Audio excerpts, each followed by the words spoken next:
Hi, magandang araw po sa inyong lahat. Ngayon po ay magbibigay po tayo ng second reading of the day today. Gusto ko lang pong kamustahin kayong lahat. Kung napanood nyo na po yung ating first reading of the day, ay nako, ang internet po natin talaga ay so ako po ay magagawa ng video ngayon at i-upload ko po ito maya-maya. Lalabas po tayo para makapag-upload at may internet. Okay? Pili muna po tayo ng 10. 1, 2, 3, 4, 5, 6, 7, 8, 9, and 10.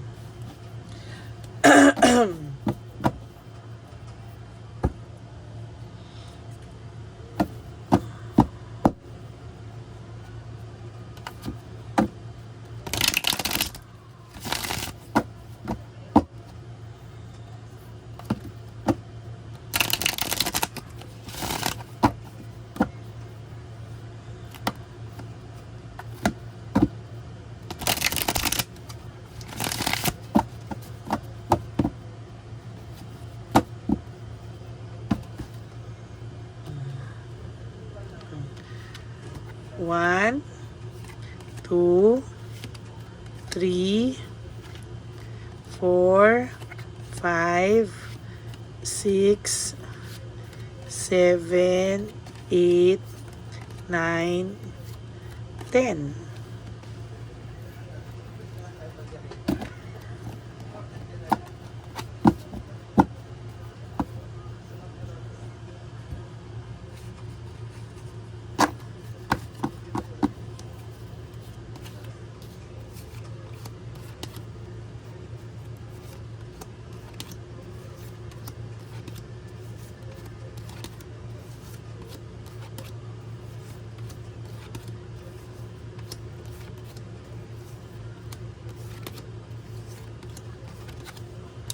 Okay.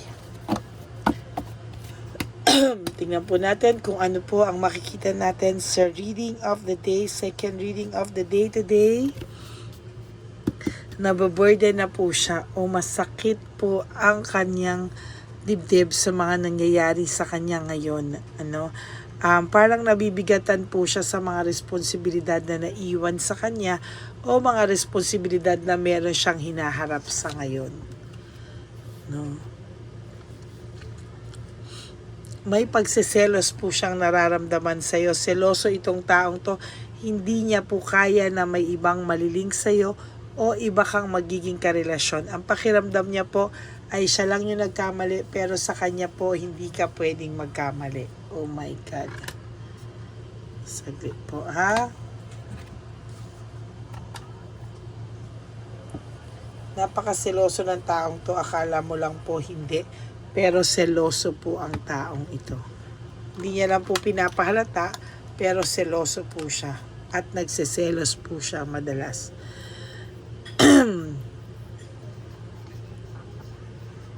Seloso or selosa ang person mo.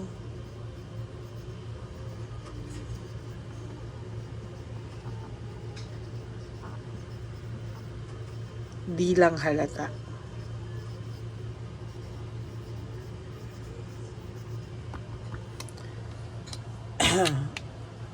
Nagsiselos po to. Most of the time, lahat po ng mababalitaan niya tungkol sa iyo ay nagsiselos po itong taong ito. Leaving home, moving forward, seloso po talaga ito. As a matter of fact, hindi niya po alam ang gagawin niya. Seloso po siya. Umalis siya, iniwanan ka niya, nagkaroon siya ng ibang relasyon. Pero ikaw, hindi ka po pwedeng magkaroon ng ibang karelasyon. Sasabihin niya lang po sa'yo or pwedeng sa iba sa inyo, sinabi na, maghanap ka na ng iba, hindi na ako, okay lang sa akin. Pero no, hindi niya po kakayanin. Pag ikaw po ang nagkaroon ng relationship, masasaktan po itong taong ito.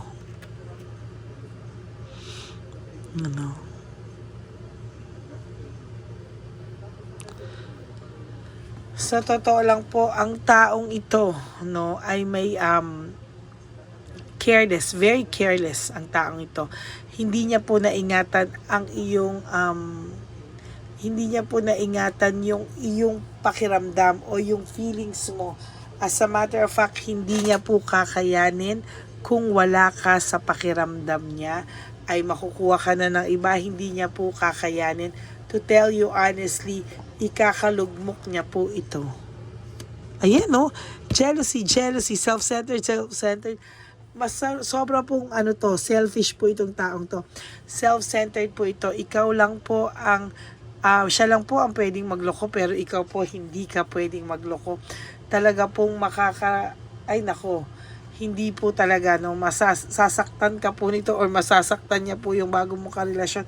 Talaga pong hindi niya po kakayaning makita ka sa ibang tao, no? As a matter of fact, talagang ang pakiramdam po nito ay sa kanya ka lang. Yan, no, kakasabi ko lang. Jealousy, self-centered, selfishness, and jealousy. Yan. No, insecurity. Ang tao pong ito ay nasa loob ang pagseselos. Hindi mo po halata, pero ito po yan na isa pa po. Kung nakikita po nito na nakaka-move on ka na o nakakabalitaan siya, naiisip niya po agad-agad may iba ka. Naiisip niya po agad na, nako, baka ito ay mapunta sa ganito, sa ganyan. Pero to be honest with you po, ang pakiramdam po ng tao nyo, ang person nyo, hindi po ito ikaw ipamimigay sa iba. Hindi po talaga. No closure, ikaw incomplete. Sa totoo lang po, very, very tragic, no? Yung pakiramdam ng taong ito, wala kasi kayong closure. And as a matter of fact, hirap na hirap po ang taong ito na tanggapin na magkakaroon or magsisimula ka ng relationship sa iba. No closure, incomplete meaning, pwedeng ginosting ka nito, pwedeng bigla na siya nag-text sa'yo na wala na kayo, pero sasabihin ko po sa'yo, once mabalitaan niyang may iba ka, doon po ito maghuhumahog na magpanik. Hindi niya po kayang i-give up mo siya, no? Hindi niya po kaya. Ang pakiramdam niya po, anytime ay bibigay siya, anytime ay susuko siya sa kanyang pakiramdam, no? Ang nararamdaman niya po somehow is hindi kanya kayang isuko. Oh my God. Hindi lang halata, pero sobra yung pagsiselos nito ngayon.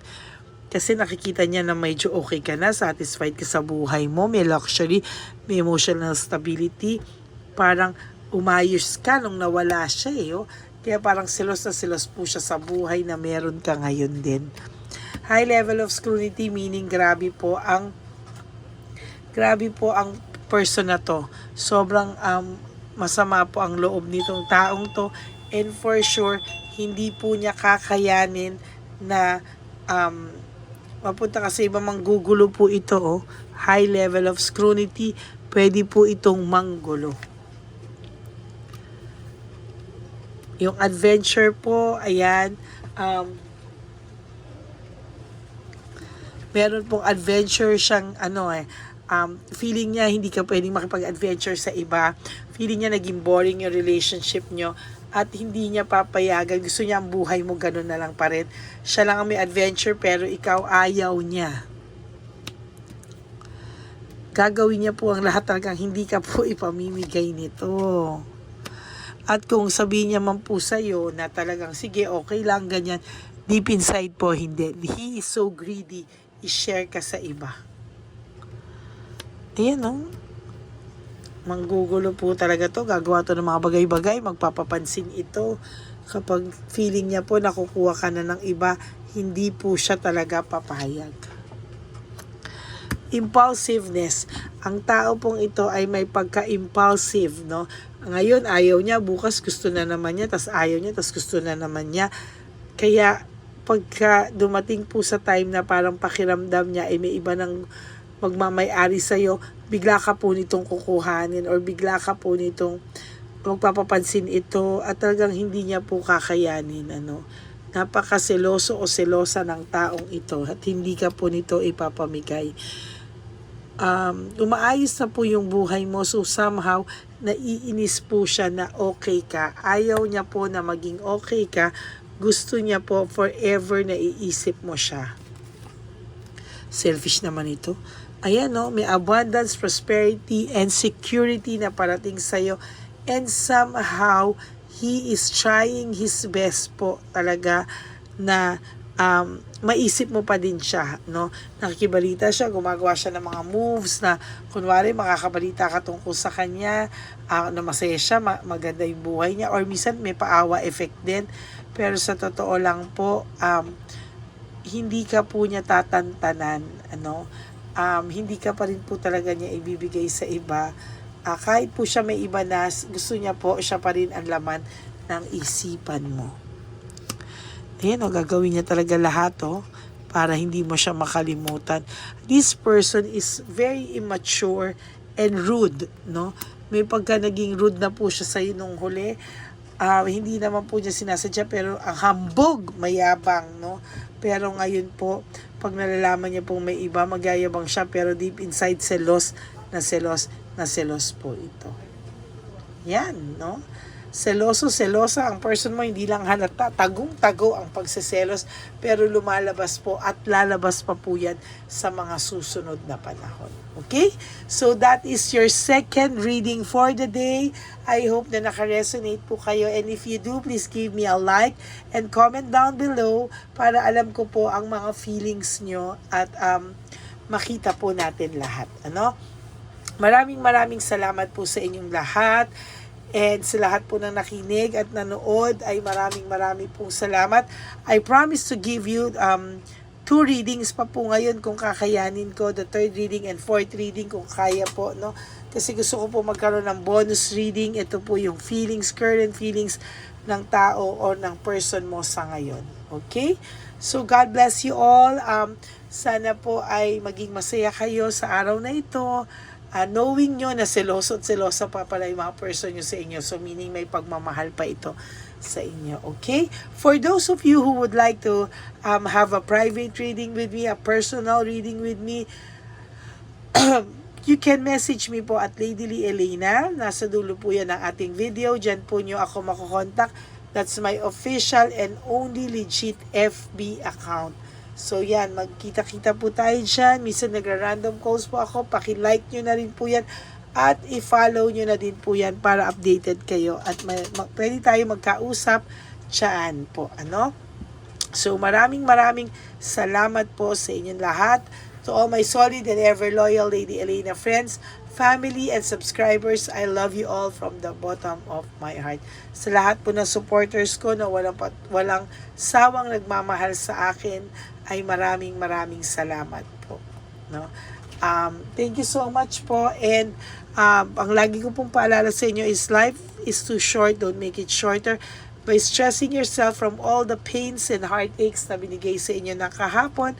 Just surrender everything to the divine universe. So let go and let God write your life and love story. I will be back for another set of reading. Huwag po kayong mag-alala. Tutuparin ko po yan ngayong araw na ito.